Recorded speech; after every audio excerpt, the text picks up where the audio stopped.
नमस्कार मित्रांनो, मी आहे रवी स्वामी आणि आपलं स्वागत आहे रवीज मराठी व्लॉग या यूट्यूब चॅनलवरती. मित्रांनो, यावर्षी 8 मार्च 2024ला प्रदोष व्रत आणि महाशिवरात्रीचा शुभ संयोग आला आहे. हिंदू धर्मात प्रदोष व्रत आणि महाशिवरात्रीला खूप महत्त्व देण्यात आले आहे. यावर्षी हे दोन्ही पर्व व्रत एकाच दिवशी आलेले आहेत, म्हणूनच हा दिवस अत्यंत शुभ मानण्यात आला आहे.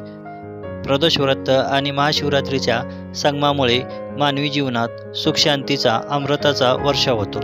तसे तर एका वर्षात 12 शिवरात्री येतात, ज्या प्रत्येक महिन्याच्या कृष्ण पक्षातील चतुर्दशीच्या दिवशी येतात. परंतु फाल्गुन महिन्यात कृष्ण पक्षातील चतुर्दशीला जी शिवरात्री येते तिला महाशिवरात्री म्हणून ओळखले जाते. तसे पाहायला गेले तर हिंदू धर्मात महाशिवरात्रीच्या या पावन पर्वाच्या अनेक कहाण्या, कथा सांगितल्या जातात. त्याचप्रमाणे हा दिवसही साजरा केला जातो.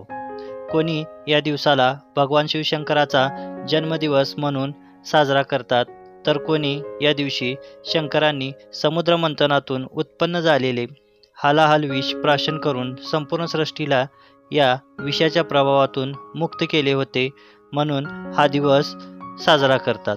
तर कोणी या दिवशी भगवान शिवशंकर तसेच माता पार्वती यांचा शुभविवाह झाला होता म्हणून हा दिवस साजरा करतात.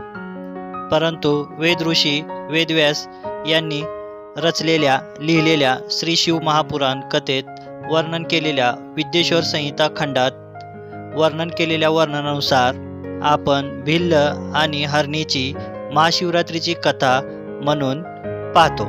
शिव महापुराण कथेत वर्णन केल्यानुसार आजच्या दिवशी भिल्ल आणि हरणांना साक्षात्कार झाला होता आणि त्यांना भगवान श्री शिवशंकर प्रसन्न झाले होते. यामुळे आजचा दिवस महाशिवरात्री म्हणून साजरा केला जातो. महाशिवरात्रीची भिल्ल आणि हरणाची कथा ऐकण्यासाठी पाहण्यासाठी लिंक डिस्क्रिप्शन बॉक्समध्ये दिलेली आहे. तेथून तुम्ही तो आपला व्हिडिओ पाहू शकता. तर मित्रांनो, अजूनपर्यंत आमच्या रवीज मराठी ब्लॉग या चॅनेलला सबस्क्राईब केले नसेल तर नक्कीच सबस्क्राईब करा.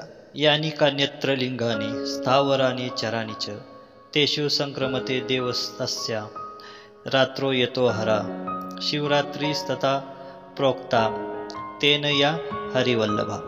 म्हणजे या चराचर विश्वात कोठेही शिवलिंग असेल, मग ते लहान असो किंवा मोठे असोत, या सर्वात मी सदैव या महाशिवरात्रीच्या दिवशी दिव्य रूपात निवास करेन व जे भक्त माझी मनोभावी पूजा करतील त्यांना मी मनोवांछित वर देईन, असे भगवान शिवशंकरांनी म्हटले आहे. या महाशिवरात्रीच्या दिवशी सृष्टीवरील छोट्या मोठ्या खंडित अखंडित अशा सर्व शिवलिंगात भगवान श्री महादेवांचा वास असतो.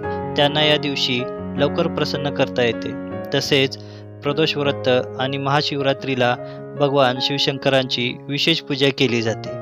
यावर्षी फाल्गुन महिन्यात प्रदोष व्रत आणि महाशिवरात्री एकाच दिवशी म्हणजेच 8 मार्चला आली आहेत. उदय तिथीच्या नियमानुसार प्रदोष व्रत पाळले जाते आणि शिवरात्रीमध्ये शंकराच्या रात्रीच्या पूजेला महत्त्व आहे. यामुळे प्रदोष आणि शिवरात्री एकाच दिवशी पडते. धार्मिक मान्यतेनुसार शिवरात्री आणि प्रदोष व्रत यांचा महासंगम अत्यंत शुभ आणि विशेष असतो. अशामध्ये एका दिवसाचे व्रत करून डबल फळ प्राप्त करता येते. हे दोन्ही व्रत श्री शिवशंकरांना समर्पित आहेत. तर चला जाणून घेऊया महाशिवरात्री आणि प्रदोष व्रत पूजेचा मुहूर्त आणि वेळ. फाल्गुन शुक्र प्रदोष व्रत मुहूर्त. फाल्गुन महिन्याचा कृष्ण पक्षातील त्रयोदशी दिवशी म्हणजेच 8 मार्च रोजी मध्यरात्री 1:19 सुरू होऊन 8 मार्चला रात्री 9:57 सांगण्यात आला आहे. यानंतर फाल्गुन चतुर्दशी म्हणजेच महाशिवरात्रीला आरंभ होतो. शुक्र प्रदोष काळ पूजेचा मुहूर्त. 8 मार्च रोजी प्रदोष व्रत पूजेची वेळ शुभ मुहूर्त सायंकाळी 6:25 सुरू होऊन रात्री 8:52 आहे.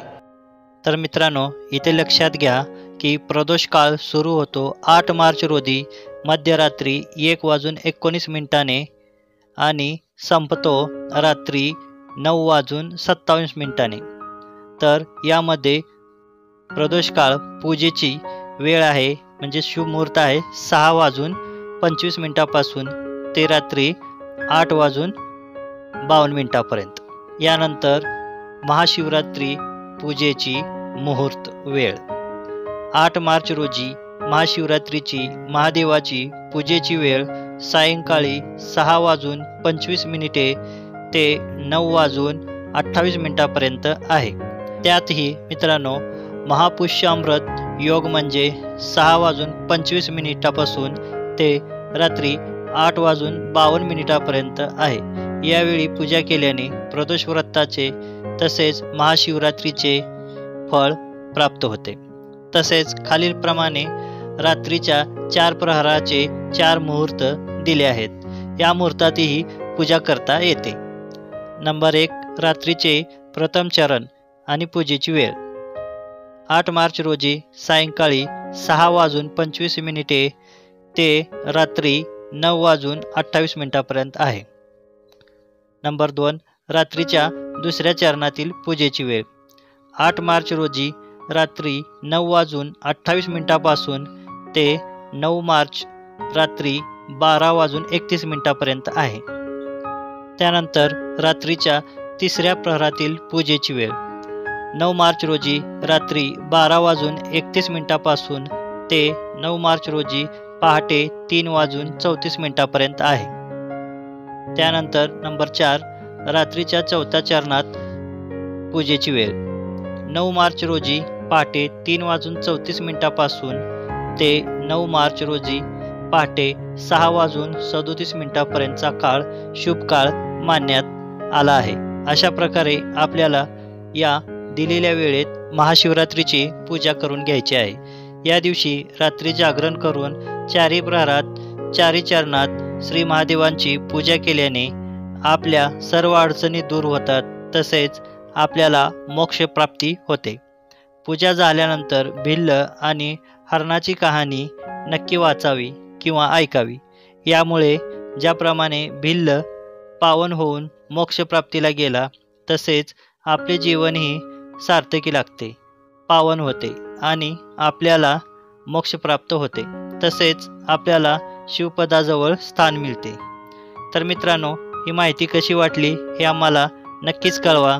तसेच अजूनपर्यंत आमच्या रवीज मराठी ब्लॉग या चॅनेलला सबस्क्राईब केले नसेल तर नक्कीच सबस्क्राईब करून घ्या. धन्यवाद.